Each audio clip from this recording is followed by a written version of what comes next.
सलाम दोस्तों। आज हम बात करते हैं एक्ोनॉमिक्स की टास्क के बारे में। ठीक है। तो सबसे पहले देखेंगे, आप ऊपर जाएंगे, यहाँ पर एम्बेडेड माइंड, ये प्रोजेक्ट्स हैं, सारे प्रोजेक्ट हैं।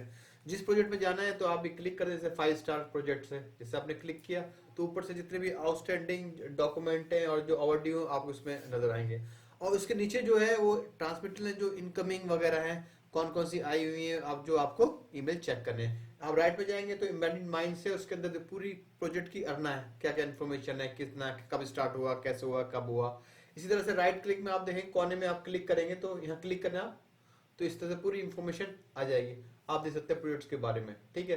तो आप ये देखें और ऊपर क्लिक करें और पूरा आप सर्च कर सकते हैं, कुछ भी आपने पूछना है इसमें, मतलब जो प्रोजेक्ट्स के बारे में कुछ भी